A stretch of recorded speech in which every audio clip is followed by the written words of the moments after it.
गुरु की लाख कोशिशों के बावजूद भी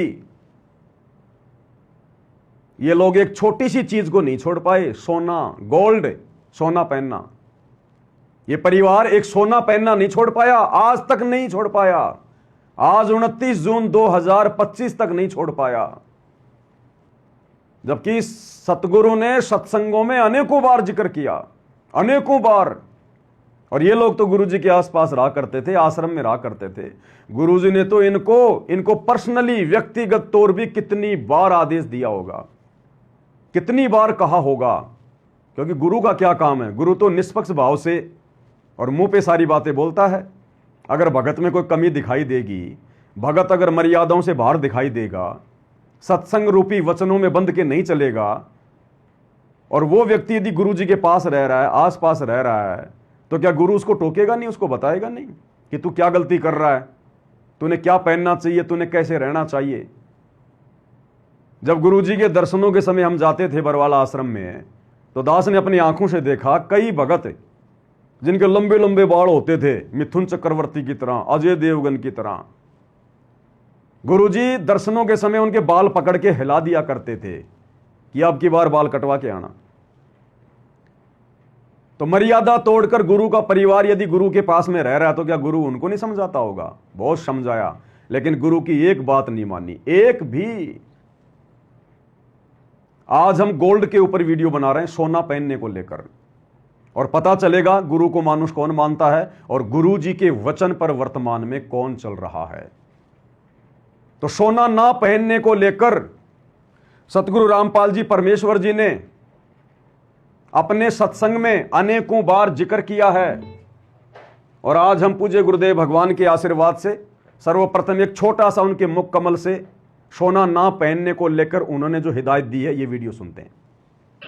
सोने की लंका जैसे हम गारा की ईंट पका के और मकान बनाते हैं, वो सोने की ईंट बना के, रावण छोटी छोटी ईंटें होती थी पहले, और उनसे सोने ही की वो गारा बना के और महल बनवा रखे थे उसने। इतना धनी था। और आप दौरे मुश्किल से 50-20 ग्राम 20 तोले सोना होगा थर में। बुढ़ा बुढ़ा सेठ होगा जिस पर 20-30-40 तोले सोना हो गया। कहते वो रति नहीं लेके गए, ग्राम भी नहीं ले जा सका, तुम कहां ले जा सकोगे? और के कला तोड़ दोगे 40 तोले सोने में? ये तो खाम खागा सर दर्द है। सोना तो घर में बना रखना चाहिए आपने, और ना इसको पहनना चाहिए। क्या फायदा? कान में डाल लिया, कान नाक में डाल लिया, 36 पंगे कड़े बना लिए। परमात्मा ने इतना सुंदर शरीर दे रखे, इस पर आडंबर करने की कतई जरूरत नहीं। इसे भगवान रुष्ट होता है, रुष्ट होता है। परमात्मा ने इतना सुंदर शरीर दे रखे, इस पर आडंबर करने की कतई जरूरत नहीं। इसे भगवान रुष्ट होता है। क्या कह रहे हैं गुरुदेव भगवान कि नालायको तुम्हारे पास तो है ही क्या? अरे है क्या तुम्हारे पास? भिखारियों के पास। रावण का उदाहरण दिया गुरुदेव ने, और विशेष संदेश में गुरुदेव ने क्या बताया, और कबीर सागर के सरलार्थ में भी लिखा गुरुदेव ने, 4 योजन ऊंची उसकी महल की सबसे ऊपरी मंजिल थी। 4 योजन, 1 योजन में 12 किलोमीटर होते हैं। 12 किलोमीटर ऊंची रावण की लंका थी। अब दुनिया वाले विश्वास नहीं करेंगे, ना करें, हमें कोई फर्क नहीं पड़ता। गुरु ने कह दिया शाश्वत सत्य, परम सत्य, अटल सत्य, अविनाशी सत्य। क्योंकि गुरु आंखों देखी बोलता है, हम देखी सो सांच है और सकल परपंच। तो गुरुदेव वही कहता है जो घटना गुरुदेव की आंखों के सामने घटित होती है, क्योंकि सारी सृष्टि तो इन्हीं की है। अरे घर के मुखिया की नजर से बाहर घर में कोई काम हो सकता है क्या? तो सतगुरु रामपाल जी भगवान, ये कबीर परमात्मा तो सृष्टि का मुखिया है, हम सबका बाबा है, बाबा। और कोई बड़ी बात भी नहीं है भाई और बहनों, कोई बड़ी बात भी नहीं है। अगर थोड़ा सा विचार किया जाए तो बिल्कुल सत्य, परम सत्य है। हम भक्तों के लिए तो सत्य है ही, जगत वाले भी अगर थोड़ा सा विचार करें तो उनको भी बिल्कुल परम सत्य लगेगा।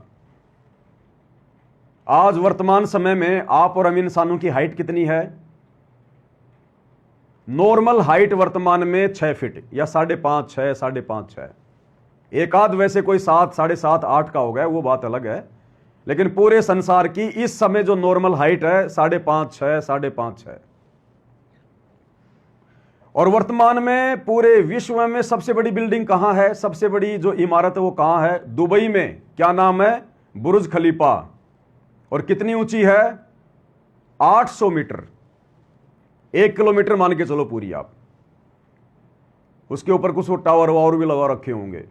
1 किलोमीटर ऊंची बिल्डिंग वर्तमान में इंजीनियरों ने विज्ञान की मदद से, टेक्नोलॉजी की मदद से बनाई हुई है। तो 6 फुट का आदमी और उसकी बिल्डिंग कितनी ऊंची है? 1 किलोमीटर। 1 किलोमीटर। तो सतयुग में इंसान की लंबाई कितनी थी? गुरुदेव ने बताया 100 से 150 फुट। 100 फुट तक तो आम आदमी हुआ करता था। रावण की तो 150 फुट की हाइट थी, वो तो और भी ज्यादा आम आदमियों से ताकतवर था। तो यदि इस कलयुग में 6 फीट का आदमी और अपनी हाइट से कई सैकड़ों गुना ऊंची बिल्डिंग बना सकता है, 1 किलोमीटर ऊंची बिल्डिंग, 1000 मीटर ऊंची बिल्डिंग, यानी मुश्किल से 1.5 मीटर का आदमी, 1.5 मीटर की हाइट होती है 5.5 या 6 फुट के अंदर अंतर्गत है। 1.5 मीटर का इंसान यदि कलयुग में और 1000 मीटर की बिल्डिंग बना सकता है, तो सतयुग में रावण की लंबाई 150 फुट थी। तो उसने अगर 12 किलोमीटर उसने अगर 48 किलोमीटर ऊंची बिल्डिंग अगर बना ली 4 योजन, तो इसमें कौन सी बड़ी बात है? कोई बड़ी बात नहीं है। आज इंसान उस बुर्ज खलीफा में 1 किलोमीटर ऊंची बिल्डिंग में वो लिफ्ट के सहारे जाता है, क्योंकि आज इंसान के पास में भक्ति नहीं है, इसलिए विज्ञान का सहारा ले लिया, परमात्मा ने दे दिया। आज वो 1 किलोमीटर तक लिफ्ट के माध्यम से जाता है और बहुत तेजी से जाता है। सतयुग में भक्ति थी, भक्ति की शक्ति से और सिद्धि के माध्यम से रावण उड़ के जाया करता था। अरे जब वो अपनी सिद्धि शक्ति से अपनी सेना को उड़ा के और स्वर्ग के ऊपर धावा बोल दिया, देवताओं के राजा इंद्र को हरा के उसकी बेटी सुलोचना से अपने बेटे मेघनाथ की शादी करके लेके आ गया, जिसका बाद में नाम पड़ा इंद्रजीत, क्योंकि उसने इंद्र को जीत लिया, उसकी बेटी से शादी कर ली। तो रावण उस बिल्डिंग में सिद्धि शक्ति से उड़ के जाया करता था। उनको विज्ञान की जरूरत नहीं थी, क्योंकि उनके पास आध्यात्मिक विज्ञान थी। तो कोई बड़ी बात नहीं है। तो थोड़ा सा अगर वैसे भी दिमाग लगाएं अगर, तो भी कोई बड़ी बात नहीं है। और सतगुरु ने कह दिया, उसके बाद तो सोचना ही नहीं चाहिए, उसके बाद तो भगत के लिए कोई शक या संदेह होना ही नहीं चाहिए कि ऐसा नहीं हुआ होगा। तो गुरुदेव कहते हैं उसकी जो बिल्डिंग थी पूरी की पूरी सोने की, गोल्ड की, गारियां भी सोने की लगी हुई थी। जैसे हम लोग सीमेंट वगैरह घोल के लिपाई करते हैं ना, सोना, ईंटें भी सोने की, पूरी सोना। अब बहुत सारे लोग फिर मन में शंका कर लेते हैं कि आज वो कहां गई सोने की लंका, इतनी ऊंची लंका कहां गई? अब ये जितने भी ज्ञानहीन धर्म गुरु हैं, जिनको तत्व ज्ञान नहीं, जिनको सतगुरु प्राप्त नहीं, ये भक्तें उआबाई, ये अपने भक्तों के बीच में बैठ के अपनी इज्जत बचाने के लिए फिर क्या बोलेंगे? झूठ। रावण, वो हनुमान गया था, हनुमान ने पूंछ में आग लगा के लंका जला दी। तो किसी ने कहा कि महाराज जी सोना तो जलता ही नहीं है, सोना धातु तो जलती भी नहीं है। तो फिर वो चुप हो जाते हैं। कोई कह देता वो समुद्र में गिर गई, ये लोगों के गले नहीं उतरता। अब हकीकत सतगुरु रामपाल जी भगवान ने बताई कि कहां गई वो सोने की लंका। गुरुदेव ने बताया जब राम रावण का युद्ध हुआ, रावण मारा गया, राक्षस सेना मारी गई, उसके बाद में ज्यादातर वो सोने की लंका, क्योंकि थोड़ी बहुत तो फिर भी थी वहां पर, क्योंकि वहां पर विभीषण को बैठा दिया था परमात्मा ने राज्य करने के लिए, लेकिन ज्यादातर उसका जो हिस्सा था जो किसी काम का नहीं था, परमात्मा ने उसको रखना नहीं था। जो बंदर गए थे ना, जो बंदर सेना गई थी, रामचंद्र जी की। कोई 5 किलो ले आया, कोई 2 किलो ले आया, कोई 4 किलो ले आया, वो बंदर ले आए उस सोने को वहां से उठा उठा के। इन ज्ञानहीन धर्म गुरुओं को नहीं पता इस बात का। तो भाई और बहनों, गुरुदेव हमें कह रहे हैं कि नालायको, कहां रावण और कहां तुम, उसके पैर के नाखून के बराबर भी तुम्हारी हाइट नहीं है। आज रावण के पैर के नाखून के बराबर भी हमारी हाइट नहीं है। और रावण का जो भाई था कुंभकर्ण, गुरुदेव भगवान ने बताया वो तो इतना विशाल काय था, इतना विशाल काय था। कुंभकर्ण के एक नाक का जो ये छिद्र है ना, एक नाक का छेद इतना चौड़ा था, 2 हाथी आराम से घूम सकते हैं इसमें। नाक के एक छेद में कुंभकर्ण के 2 हाथी आराम से घूम सकते थे। अब सोचो कितना विशालकाय होगा। तभी तो गुरुदेव ने सुदर्शन की कथा सुनाते समय कहा कि जब सुदर्शन को न्योता देते समय जब भीम गया और परमात्मा ने कहा कि महाबली, तू कल डींग मार रहा था ना, तू मेरे पास आने से पहले जिस तालाब में तू नहाने के लिए गया था, जानता है वो तालाब क्या है? क्योंकि भीम एक तालाब में स्नान करके आया था और उस तालाब बहुत लंबा चौड़ा था, पानी भरा हुआ था। भीम के उसमें पैर भी नहीं टिक रहे थे, जबकि भीम की हाइट भी कम से कम 40 फुट की थी। द्वापर में 40 फुट की, 10,000 हाथियों जितना उसमें पावर था। तो सुदर्शन रूप में कबीर भगवान ने कहा कि तू कल डींग मार रहा था ना, कि तू नहीं आएगा तो क्या हमारी यज्ञ सफल नहीं होगी? तू जिस तालाब में नहा के आया ना, जिसमें तेरे पैर भी नहीं टिक रहे थे, जानता वो क्या है? बोले जी क्या था? बोले कुंभकर्ण की खोपड़ी का ऊपर का हिस्सा था वो, पूरी खोपड़ी भी नहीं थी।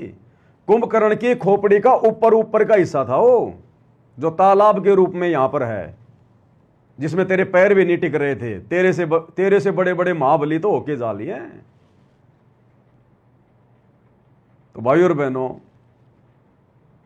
उनके जो ठाठ बाट थे, सोने की लंका, और गुरुदेव कहते हैं रावण की मंडियों में, जैसे हमारे यहां पर इन मंडियों में गेहूं जो मक्का ज्वार बिकता है, रावण की मंडियों में हीरे सोना चांदी माणिक लाल रत्न बिकते थे। इतना समृद्ध राजा था, धनी राजा था। और गुरुदेव कहते हैं वो आज एक रत्ती भी सोना नहीं लेके जा सका, रत्ती भर भी, एक सुई की नोक भी नहीं लेके जा सका अपने साथ में। तो हम जैसे 2 कोड़ी के जीवों को गुरुजी समझा रहे हैं, जिनके घर में थोड़ा बहुत सोना है, गले में सोने की चैन डाल दी, 4 तोले की, 5 तोले की, 10 तोले की, एक चांदी का 5-10 हजार रुपए का एक वो ब्रासलेट बनवा के पहन लिया, बाँ चढ़ा चढ़ा के यूं कर करके दिखाते हैं। किसी ने बाड़ी पहन ली। गुरुदेव कहते हैं जो महापुरुष थे यहां पर, जो जितने समर्थ थे, तुम्हारी हाइट तो उनके नाखून के बराबर भी नहीं है। और जो ठाट बाट उनके थे, हमारे पास मुश्किल से 10 तोड़ा, 20 तोड़ा, 40 तोड़ा, किसी के पास 50 तोड़ा सोना होगा, गुरुजी कह रहे को सेठ होगा तो। और उसकी तो पूरी 48 किलोमीटर ऊंची लंका सोने की थी। फिर हम क्या दिखा रहे हैं? हम क्या पहन रहे हैं, क्यों पहन रहे हैं, और हमारे काम का क्या? ये तो मान बढ़ाई पैदा करता है सोना। ये आभूषण क्यों पहनती हैं माता बहनें? सुंदर दिखने के लिए, मान बढ़ाई के लिए, ताकि अन्य औरतें मेरी प्रशंसा करें। ये मान बढ़ाई का सूचक है।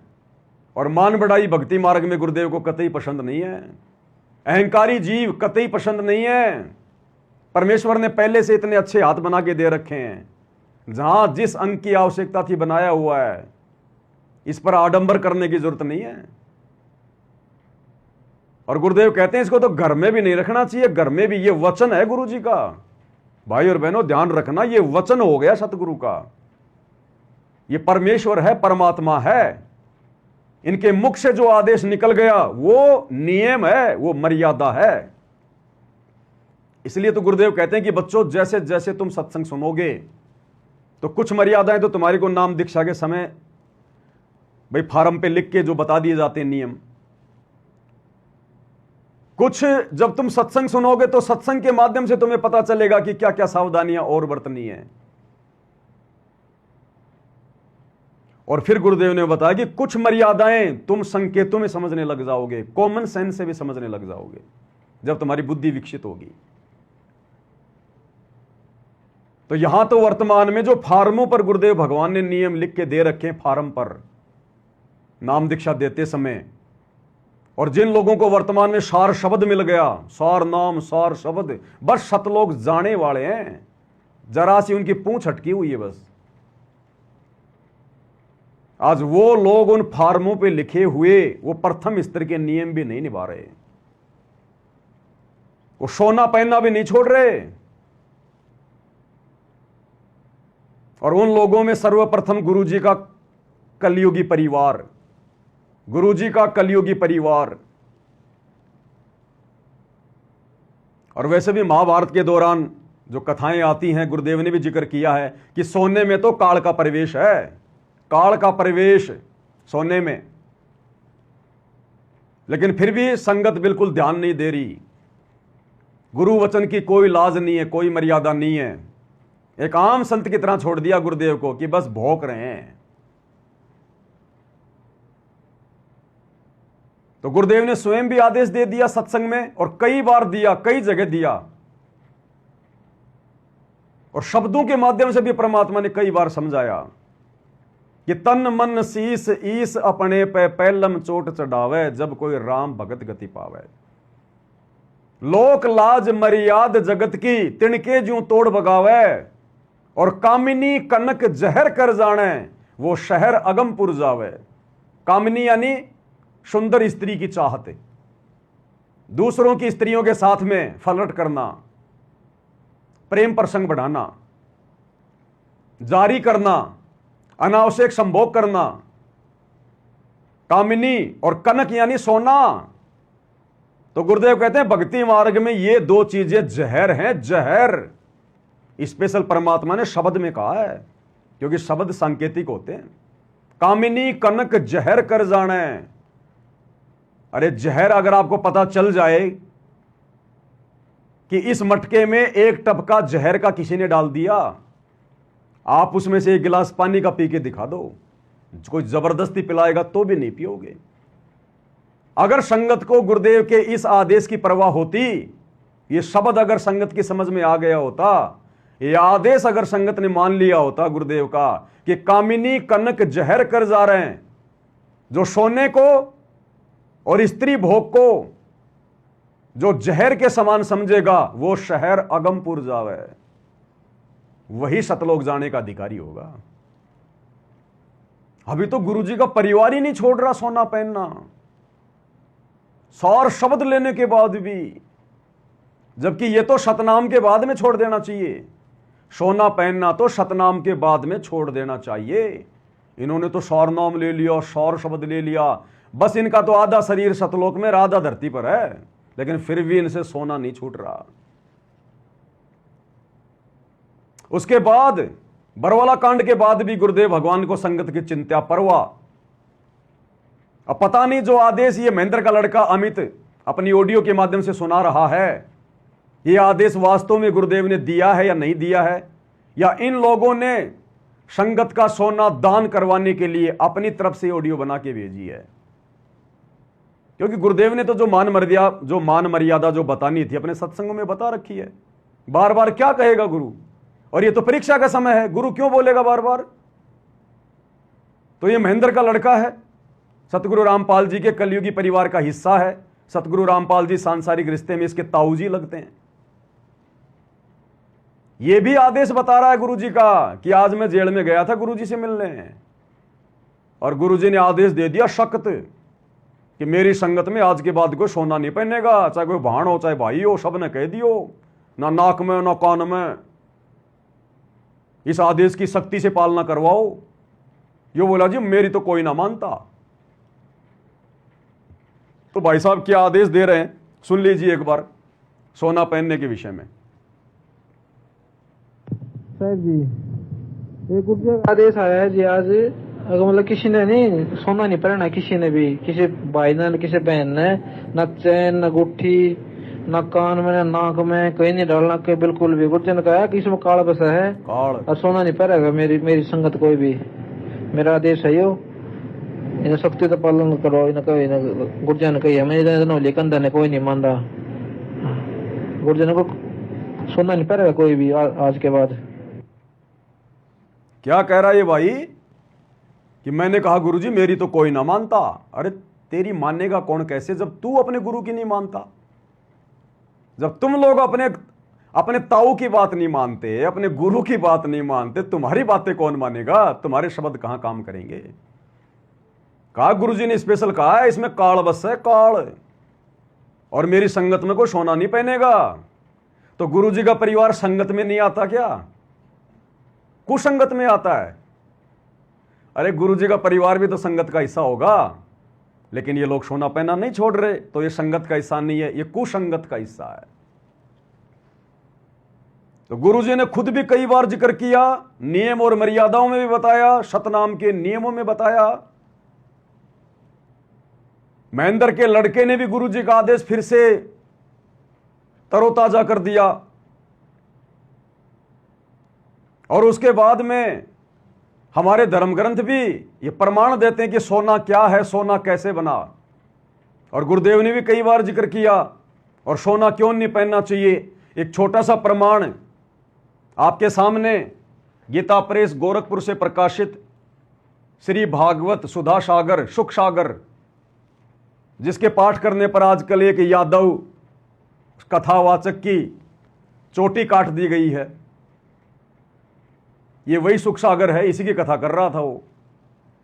पवन दास की तरफ मत देखो, मेरे चोटी है ही नहीं मेरे चोटी नहीं मेरा क्या काटोगे भाई।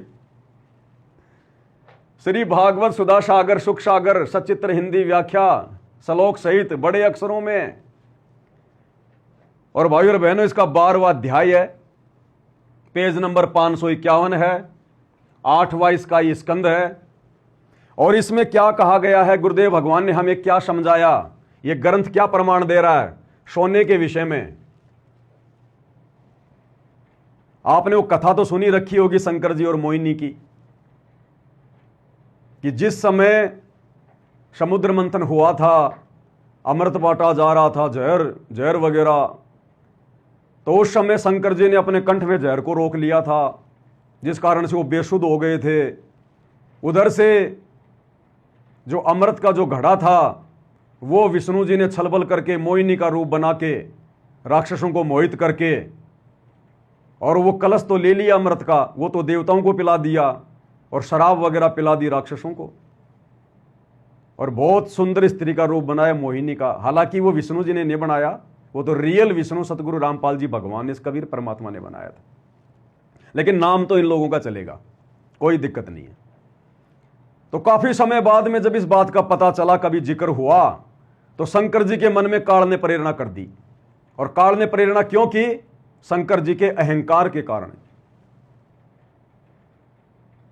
क्योंकि शंकर जी 88,000 साल तक तपस्या करके आए और कहा कि मैंने काम जीत लिया, मैंने कामदेव के ऊपर विजय प्राप्त कर ली। जगह जगह उसकी जिक्र करने लगा, अहंकार में आके, मान बढ़ाई में आके, कि अब मुझे कामदेव दुखी नहीं कर सकता, मैंने काम पर विजय प्राप्त कर ली, मैंने काम को समाप्त कर दिया तपस्या करके। अब ये काल छोड़ता नहीं है भाई और बहनों किसी को, इसलिए भक्ति में दास भाव जरूरी है, आधीनी जरूरी है। तो काल ने शंकर जी के मन में प्रेरणा कर दी। शंकर जी को पता चला कि ऐसे ऐसे मेरे भाई विष्णु ने मोहिनी का रूप बनाया था, कहते हैं बड़ा सुंदर रूप बनाया था। देखने की मन में लालसा हुई, चला गया, विष्णु जी से बातचीत करी, आओ जी क्यों आए शंकर जी। बोला जी ऐसे ऐसे आपने मोहिनी का रूप बनाया था, उस समय मैं देख नहीं पाया था, मैंने मेरे कंठ में विष को रोक रखा हुआ था, आज मुझे वो रूप दिखाओ। तो विष्णु जी ने कहा कि ऐसे थोड़ी दिखाया जाता है, भले आदमी, वो तो कोई समय था, कोई परिस्थितियां थी, अब थोड़ी दिखाया जाता है, मेरे को शर्म लगती है। अब शंकर जी तो वहीं गार्ड के गोडे बैठ गए कि नहीं भाई पता है ना मेरा। अब उसने देखा भाई बड़ी मुश्किल से तो ये तपस्या से उठ के आया है और फिर यहां बैठ जाएगा। तो विष्णु जी ने कहा कि ठीक है मैं भी थोड़ा आता हूं, 2 मिनट बैठ, तू अभी यहां घूम फिर ले। ये कहकर विष्णु जी महल के अंदर चले गए। इसी में लिखा हुआ है सारा सब कुछ, और गुरुदेव भगवान ने बताया क्लियर। उधर से शंकर जी एक पास में कोई बगीचा था, उसमें घूमने लग गए। अब शंकर जी उधर से क्या, उन्होंने विष्णु जी ने क्या किया, उधर से अंतर्ध्यान हुए और मोहिनी का रूप बना के उसी बगीचे में आ गए, सुंदर स्त्री का रूप बना के। अब शंकर जी की नजर पड़ी अब देखो, इनको हम भगवान कहते हैं, इनको हम परमात्मा कहते हैं, ये कथा सुनते हैं हम इसकी भागवत की। अरे ऐसी ऐसी कथाएं सुनने से हमारे मन में कुविचार उत्पन्न होंगे, गंदे विचार आएंगे, अश्लील विचार उत्पन्न होंगे, और इन कथाओं का पाठ करते हैं ये लोग। इसलिए तो सबकी बुद्धि भ्रष्ट हो रखी है। अब शंकर जी ने जब देखा उस सुंदर स्त्री को, उसके पीछे पीछे हो लिए काम वासना से प्रेरित होके, जबकि शादीशुदा थे, तपस्या करके आए थे, कामदेव को जीत लिया था। और आगे इसमें साफ साफ लिखा हुआ है, शंकर जी की ऐसी हालत हो गई, शुद्ध बुद्ध खो बैठे और बुरी नीयत से, काम वासना की नीयत से उस मोहिनी को अपनी बाहों में जकड़ लिया, और शंकर जी का वीर्यपात हो गया, वीर्यपात। और इसी सुधा सागर में लिखा हुआ है कि जहां जहां शंकर जी के वीर्य की बूंदें गिरी, वहां वहां सोने और चांदी की खानें बन गई। ये सोना और चांदी ऐसे उत्पन्न हुआ है काल के पुत्र शंकर के वीर्य से, जिसको गुरुजी की कलयुगी बेटी और गुरुजी की वो कलयुगी पत्नी भक्तों की अनारो माई बड़े सम्मान के साथ में काल के पुत्र शंकर जी के वीर्य की बूंदों को सोने के रूप में अपने कानों में डाल के रखे हुए हैं। इज्जत समझ रही हैं अपनी। सतगुरु पागल है जो मना कर रहा है?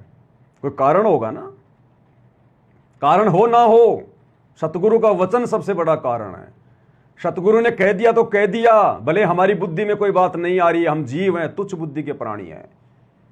अगर आपने मान लिया कि ये सतगुरु है सामने वाला, ये परमात्मा है, सतगुरु परमात्मा ही होता है, और सतगुरु ने दिन के 2 बजे कह दिया बेटा रात के 2 बज रहे हैं, अगर आपने सतगुरु को पहचान लिया, मान लिया, तो आप ये नहीं कह सकते कि नहीं गुरुजी अभी तो दिन के 2 बज रहे हैं, सूरज तो सर पे है।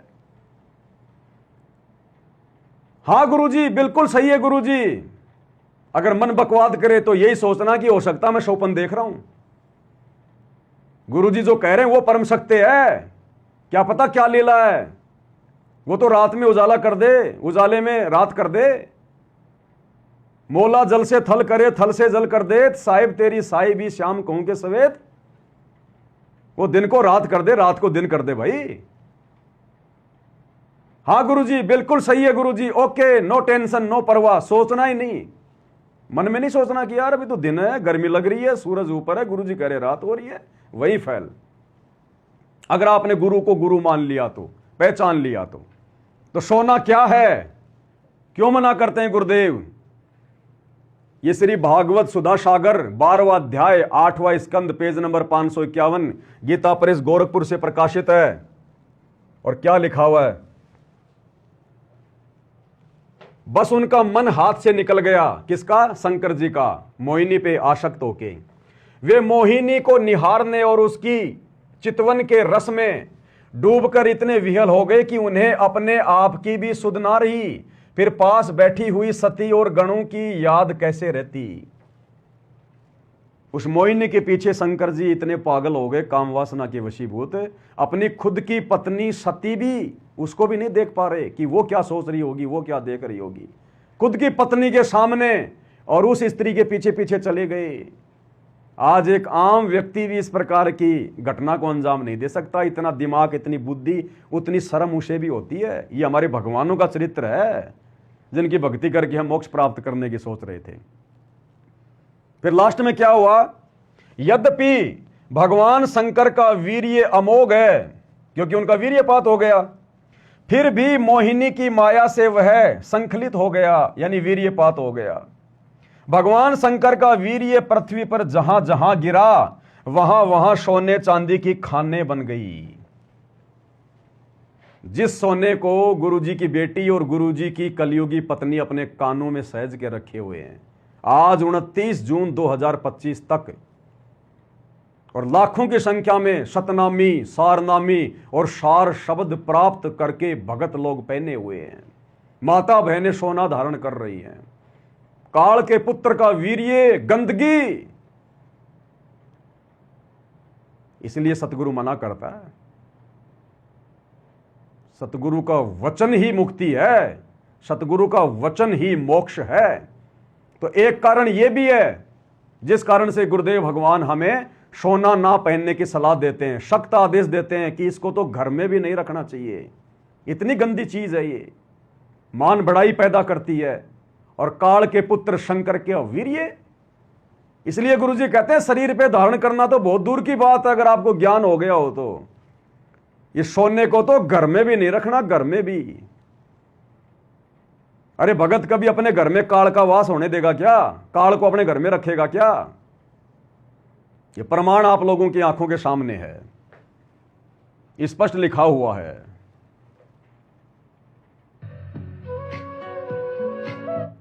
अब भाइयों और बहनों, हाथ कंगन को आरसी क्या, पढ़े लिखों को फारसी क्या? आपके सामने सतलोक आश्रमों से जुड़े हुए भगत भाई बहनों की माई, अनारो माई, सांसारिक रिश्ते में सतगुरुदेव भगवान की कलयुगी पत्नी। और ये जो प्रकट दिवस था 11 जून 2025 को सतलोक आश्रम धनाना में, उस समय का ये वीडियो है, लेटेस्ट है, ताजा है, 15-16 दिन पहले की घटना है। ये भक्तों की माई वहां बैठी हुई है, एक बच्चे को गोद में लिए हुए है और इनके दोनों काने में सोने की मोटी मोटी बालियां, मोटी मोटी बालियां। परम भगत गुरु जी की रिश्ते में कलयुगी पत्नी। अरे इनका तो उठना बैठना चलना बोलना पहनना खाना इतना सभ्य होना चाहिए, क्योंकि आम संगत इनको देखती है। अब परमेश्वर ने इस कुत्ते को, पवन दास को, साथ संगति के लिए खड़ा कर रखा है। अब मैं जिस प्रकार से रहूंगा, जैसा मेरा आचरण होगा, जैसी मेरी मर्यादा होगी, जैसी मेरी भाषा होगी, आम संगत जो साध संगति से जुड़ी हुई है वो वैसा ही तो करने का प्रयास करेगी। तो इन आश्रमों में जाने वाली संगत क्यों सोना चांदी पहनना छोड़ेगी, जब ये बड़े बड़े भगत, परम भगत, बड़ी बड़ी ये परम भगतनी, इनसे बढ़कर तो संगत किसी को सतलोक का अधिकारी मानती नहीं है। जब इनका ये व्यवहार है, इन्होंने अभी पाखंड नहीं छोड़ा, इन्होंने अभी तक सतगुरु के वचन को मानना शुरू नहीं किया, सतगुरु की मर्यादाओं की धज्जियां उड़ा रहे हैं, तो आम संगत जो इन आश्रमों में जाकर इन लोगों को देखती है वो कैसे मर्यादाओं में रहेगी? वो भी तो कुसंगति का शिकार बनी रहेगी। तो ये छोटा सा 15-20 सेकंड का वीडियो है, देख लीजिएगा।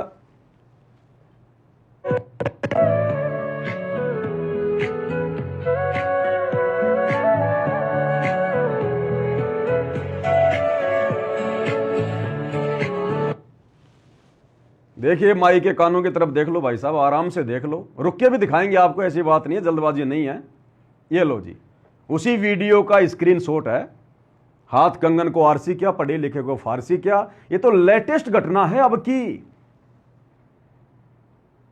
जबकि इन आश्रमों में भक्तों को सार शब्द और सार नाम उस समय दिया जाता है कि आज के बाद में संकल्प ले लो, ये प्रण ले लो कि सोना नहीं पहनोगे, कोई भी चांदी का आभूषण नहीं पहनोगे, नकली आभूषण भी नहीं पहनोगे। ये कुछ नियम होते हैं सार शब्द प्राप्त करने के लिए, सार नाम प्राप्त करने के लिए। तो माई को तो वही सार शब्द मिला हुआ है, सार शब्द। माई का तो एक पैर धरती पर, एक पैर सतलोक में है। और देख लिए क्या हालत है, गुरु मर्यादाओं की धज्जियां पैरों के नीचे। ये गुरु जी के परिवार की हालत है, जिस परिवार की कुसंगति करके आप लोग सतलोक जाने की सोच रहे हो। काल का भयंकर जाल है इस परिवार पर, भयंकर जाल।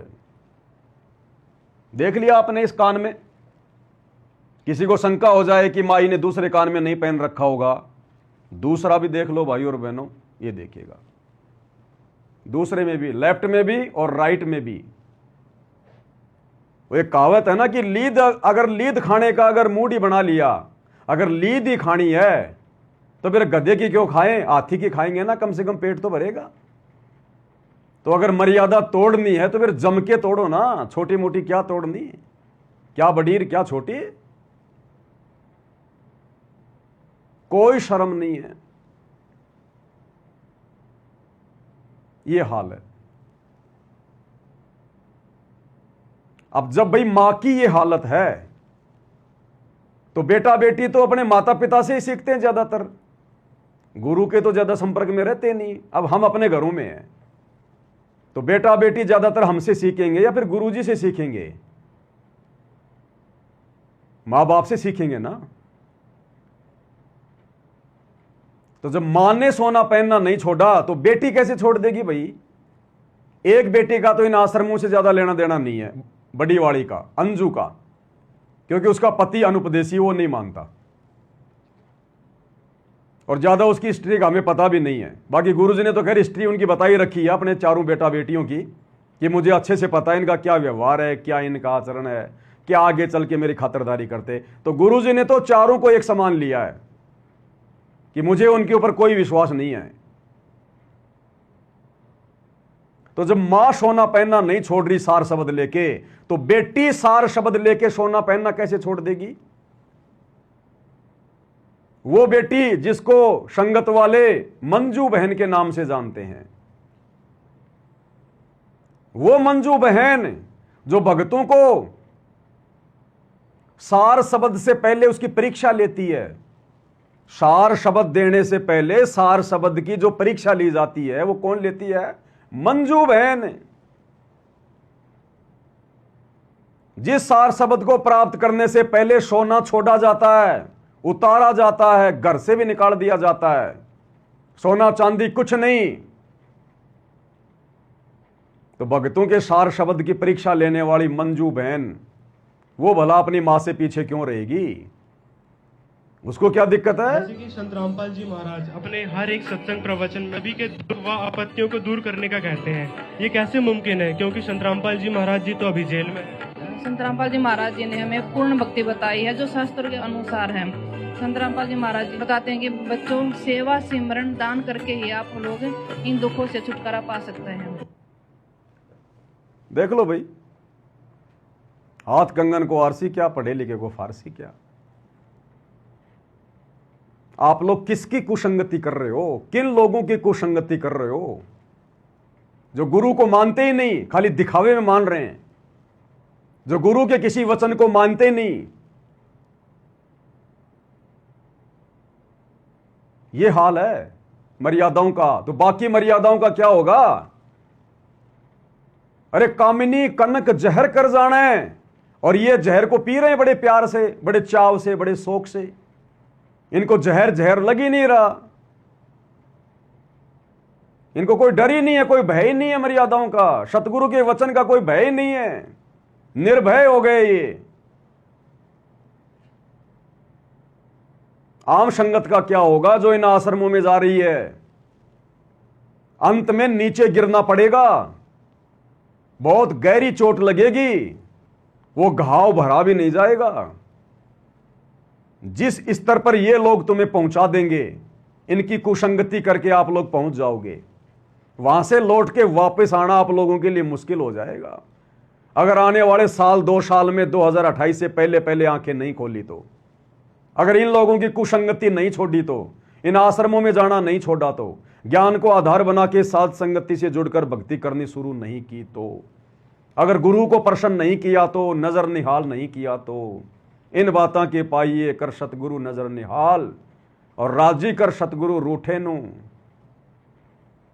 ये हाल है। मां बेटी सोना चांदी पहनना नहीं छोड़ रही, दोनों बेटे राजनीति करना नहीं छोड़ रहे, बकवाद करना नहीं छोड़ रहे, आम संगत उनकी उन बुराइयों में साथ देना नहीं छोड़ रही। तो सतगुरु के मिशन का क्या होगा भाई? फिर कहते हैं मिशन को आगे लेके जा रहे हैं। शिकारी आएगा, जाल बिछाएगा, दाना डालेगा, हम दाना खाएंगे नहीं तो जाल में फंसेंगे नहीं, और सारे के सारे जाल में फंसे पड़े। सब लोग अपनी मर्यादा तोड़ के बैठे हैं, गुरु का परिवार, कोऑर्डिनेटर, आश्रम संचालक, और बात कर रहे हैं सतलोक जाने की, बात कर रहे हैं सतगुरु के मिशन को अंतरिक्ष में ले जाने की, और मिसाइल का मुंह कर रखा है पाताल की तरफ, और कह रहे हैं ऊपर जा रहा है मिशन, ये मिशन ऊपर लेकर जाएंगे। जिनको मिशन का मैं नहीं पता, वो मिशन को आगे लेके जाएंगे। सतगुरु का मिशन है आत्माओं को निर्विकार बनाना, मर्यादित बनाना, नेक भगत बनाना, हंस बनाना, शतलोक के योग्य बनाना, मोक्ष का अधिकारी बनाना। और ये सारे काम साध संगति के माध्यम से हो रहे हैं। साध संगति के माध्यम से तो मिशन सतगुरु का कहां से चल रहा है? वास्तविक 13वां पंथ कहां से चल रहा है सतगुरु का? आज मर्यादाओं के लिए चिंतित कौन है? संघर्ष कौन कर रहा है? गुरु को शब्द रूप में पल पल साथ समझकर भय के साथ भक्ति कौन कर रहा है? सत्सेवक भाई बहन, सतगुरु का आदेश, वचन, नियम और सार शब्द लेकर भी सोना धारण किए हुए हैं। आम संगत का क्या होगा? क्यों छोड़ेगी? छोड़ा किसने? सत्सेवक बहनों ने, सत्सेवक भाइयों ने। एक वीडियो देखा था, केवल एक वीडियो 2021 में, जो सबसे पहले इस दास के माध्यम से परमात्मा ने बनवाया था, सोने को लेकर, गोल्ड को लेकर। उसके बाद से माता बहनों ने सोना बेच बेच के अपने घर पे काम में ले लिया, पैसा उतार उतार के फेंक दिया। किसी का पति नाराज, किसी की पत्नी नाराज, किसी के सास ससुर नाराज। भैया नहीं पहनूंगी, नहीं पहनूंगी, बेचने नहीं दे रहे, कोई दिक्कत नहीं, रखो सोना तुम्हारे पास में। मैं इस गंदगी को काढ़ के इस पुत्र के वीर्य को अपने शरीर पर धारण नहीं करूंगी। सत्सेवक माता बहनों ने मार पिटाई खाई, घर से निकल गई, लेकिन गुरुजी के वचन को तोड़ने की सोची भी नहीं, क्योंकि उनको पता है इसमें काल का निवास है, काल के पुत्र शंकर का वीर्य है ये। और मैं अपने आप को सतगुरु की भगत नहीं कहती हूं, सतगुरु का भगत कहता हूं, और काल को अपने सर पर धारण करके फिर रहा हूं। काहे का भगत हूं मैं? 2 कोटि का ज्ञान नहीं। भय हो गया, डर, कि आज से पहले तो सच्चाई का नहीं पता था, इसलिए अनजाने की गलतियां माफ हो रही थी। अब सच्चाई का पता चल गया, साध संगति के माध्यम से, गुरुजी के सत्संगों से पता चल गया, प्रमाणित हो गया कि गुरु का वचन है सोना नहीं पहनना। अब यदि सोना पहनेंगे तो वचन टूटेगा। अब ये अनजाने की नहीं, जानबूझ के की गई गलती हो जाएगी, और जानबूझ के की गई गलती की सतगुरु के विधान अनुसार सजा मिलती है, सजा। आज आपको किसी भी सत्सेवक माई या बहन बेटी के शरीर पर, किसी भी अंग पर आपको नकली आभूषण भी दिखाई नहीं देंगे, नकली भी। अपवाद स्वरूप यदि कोई नया नया जुड़ रहा है, अभी ज्ञान नहीं है, एक आध की बात अलग है, लेकिन आपको किसी भी सत्सेवक भाई बहन के गले में, नाक में, कान में, पैर में, अंगूठियों में, जो लगभग 3, 4, 5 साल से साथ संगति से जुड़े हुए हैं, आपको देखने को भी नहीं मिलेगा। और जो घर के मुखिया हैं, उन्होंने तो घर से भी बाहर कर दिया, बेच बाच के पैसा अपने घर के काम में ले लिया। तो सतगुरु के असली बेटा बेटी कौन? असली सार नाम और सार शब्द के अधिकारी कौन? जो लोग सार शब्द लेकर भी सोना पहनना नहीं छोड़ रहे, और जिन्होंने अभी तो संकल्प ही लिया है, प्रथम नाम दीक्षा भी नहीं ली, और गुरुजी के सारे नियमों से परिचित है, और सारे नियमों को पत्थर की लकीर समझकर निभा रहे हैं। ये हैं वो हंस आत्माएं। इनके विषय में कहते हैं गुरुदेव भगवान कि आने वाले समय में प्रथम नाम और शतनाम दोनों साथ साथ दिए जाएंगे। आज साध संगति में संकल्प दीक्षा लेकर, गुरु को परमात्मा मानकर, हर प्रकार से मर्यादा में रहकर जो भाई बहन दृढ़ता से भक्ति कर रहे हैं, उन भाई बहनों को सतगुरुदेव हिसार जेल से अपने मिशन को पूरा करके जब आएंगे, तो दास को यह प्रेरणा हो रही है। मैं कोई आंखों देखा नहीं बता रहा, अंतर्यामी नहीं हूं, 2 कोटि का जीव हूं। गुरुदेव भगवान अपनी उन विशेष प्यारी आत्माओं को प्रथम नाम और शतनाम एक साथ देंगे, जैसा कि उन्होंने अपने मुंह बोले गुरुदेव से प्रथम नाम और सप्ताह भर के अंदर सार नाम प्राप्त कर लिया था। क्योंकि आगे आप गुरुदेव का वीडियो सुनेंगे जिसमें गुरुदेव कह रहे हैं कि जरूरी नहीं है कि 4 महीने के बाद ही सतनाम दिया जाना चाहिए। नहीं, जो विशेष आत्मा होती है, जो प्यारी आत्मा होती है, उनको ये दोनों मंत्र एक साथ भी दिए जाते हैं। तो साध संगति में प्यारी आत्माएं तो हैं। ये सार शब्द लेकर गुरुजी के परिवार का हिस्सा होकर, आश्रमों के संचालक होकर, भगत समाज के ठेकेदार होकर, ये अभी तक सोना पहनना नहीं छोड़ रहे, आभूषण पहनने नहीं छोड़ रहे, और साध संगति वाले संकल्प दीक्षा लेकर संसार छोड़ के बैठे हैं। संसार, सोना चांदी तो कुछ भी नहीं, दुनिया छोड़ के बैठे हैं। एक इशारा हो जाए सतगुरु का, उसी समय नंगे पैर दौड़ लेंगे सतलोक के लिए। तो इन आत्माओं को मिलेगा आने वाले समय में प्रथम नाम और शतनाम एक साथ। तो ये हाल है इन लोगों का। अब सतगुरु क्या करे? इसलिए तो गुरुदेव भगवान कहते हैं सतगुरु मिले तो क्या करे अंदर वाद विवाद। कि सतगुरु मिल भी जाए, ये ज्ञान भी समझा दे, और फिर भी अगर आत्माएं बकवाद नहीं छोड़ रही हैं तो सतगुरु भला क्या करेगा? सतगुरु का फिर इसमें क्या दोष है? ये हाल है।